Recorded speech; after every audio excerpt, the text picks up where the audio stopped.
isiniif bareedaa deema. Viidiyoon dhiyoo kana isiniif hojjedhe irratti baay'een keessanitti gammadanii jirtu. Amma immoo isa caalitti akka irraa gammaddan shakkii takka hin qabu isiniin jechuu barbaada. Dhugumatti damma fakkaata gaafa harkaan qabdan ilaaltan illee bataam itti bareedaadha isiniin jechuu barbaada.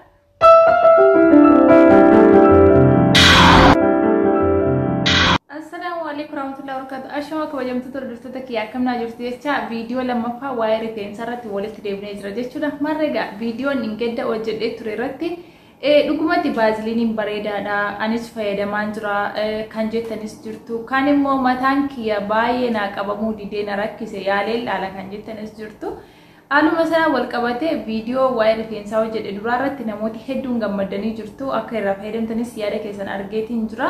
Akka itti gammadanis beekamaa rega arramu viidiyoo lammaffaa kan isarra baay'ee fooyyee qabuuf miidhagaa ta'e takka qabadee dhufeen jira. Innis maalidha? Haala kamiin fayyadamuu dandeenya kan jedhu wajjin hojjennee isin agarsiisa jechuudha. Dhuguma yoo isiniin jedhe ani waan ofii kiyyaa fayyadamee arge waanan ofii kiyyaa itti gammade takka obboloonni koo warri rifeensa isaanii jajjabaataa ta'e warri dhiphataa jiran haa gammadan irraa fayyadaman jedhee waanan gammachuu qabu qofaaf isiniif qooduu barbaada jechuudha. Faayidaan isaa amma qaba. Faayidaan YouTube irratti view guddaa hin qabu.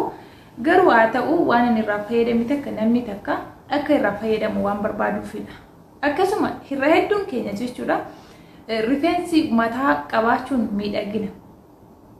Hawwii rifeensa dheerina qabnuuf jecha wiigii qarshii baafnee uffataa jira. Wiigii yeroo uffannu ofitti amanamummaa nuuf hin kennu wiigii uffachuun maaliif akka carraayyoo kan namaan walitti buutu ta'ee namni sirraa fuudhee mataa qullaa si hambisa. Yeroo baay'ee miidiyaa irratti argina. Namoonni wiigii uffatanii yoo nama faana walitti bu'anii wiigii irraa fuudhanii mataa qullaa hambisu. In saaxilamu jechuudha. Kana qofaa miti gizee tokko tokko yeroon itti sirraa bu'u jira. Kanaaf egaa haaluma salphaa ta'een rifeensa keenya laaffifannee akka nuuf dheeratu gochuu fi adeemsa tokkoffaarra jira. Warri na wajjin jirtanii gana viidiyoo kanarra babbareedaa ta'e waan ofii kiyyaa fayyadamee arge takka isiniif dhiyeessuuf abdiin qaba. Har'a immoo maal qabattee dhufte jechuun keessaniin oolu. Marree gaarii yoo ta'u obsaan dhaggeeffadhaa, obsaan ilaalaa, hojjedheen isinitti agarsiisa. Isa dhingeddaarra waan baay'ee fooyyee qabeessa, miidhagaa fi isin gammachiisuudha bakka. Waan biraa waan jechuu barbaadu irra hedduun keenya rifeensa mataa keenyaa kallattii kamiin akka laaffifannuu fi qarshii baay'ee baasaa oolla.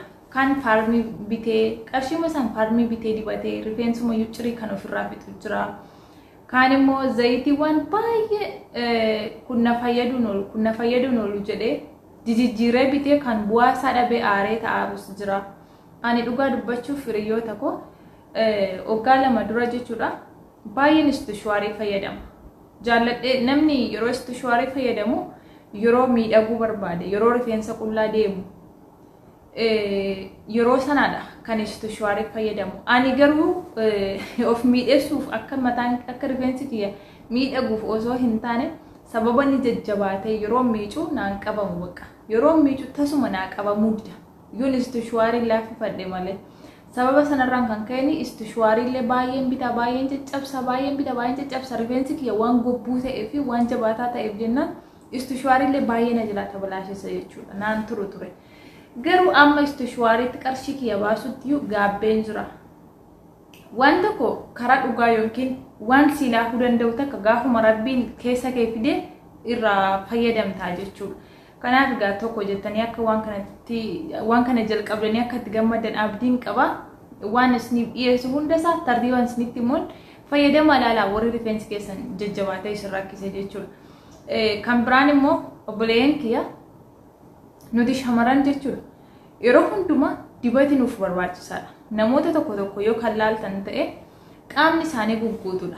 Garuu iji isaanii kun baay'ee keessa gadi bubu'a. Fuulli isaanii kun baay'ee qora. Osoo ijoollummaa qabanii waan ijoollummaa hin qabne fakkaata. Maaliif yoo rifeensa yookiin gubbee mataa keetiitti yoo kan dibata dibdu ta'e siif dhuga jechuudha.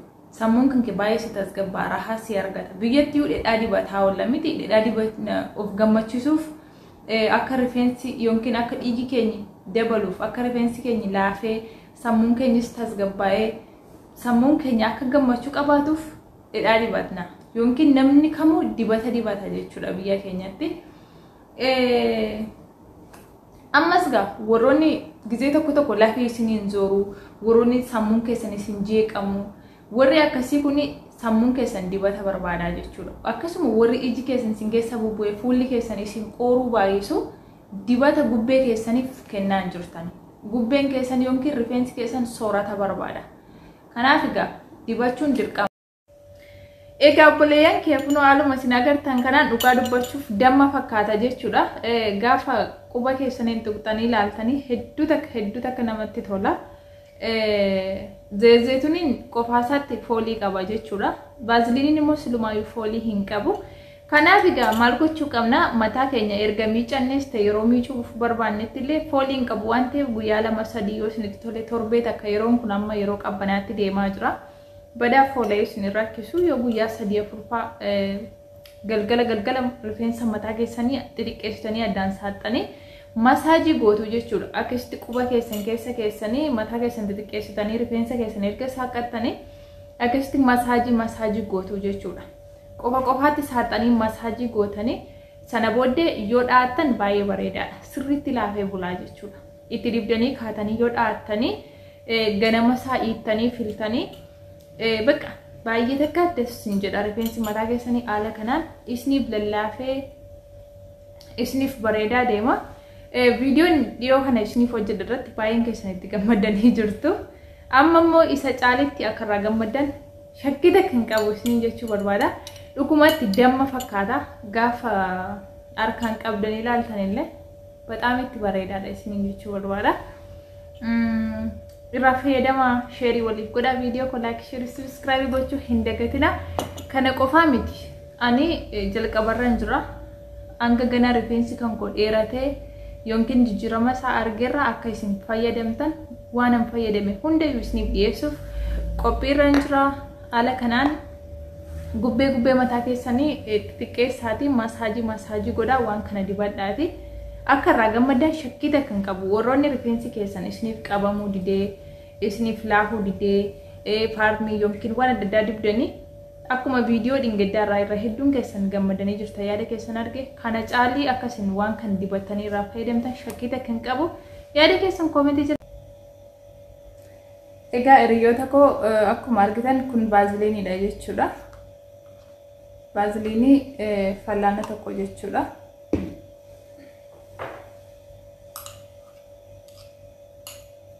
kina qodaa akkasiin qopheeffattu qodaa akkasii keessan buusee jira kun zeyzeetuniidha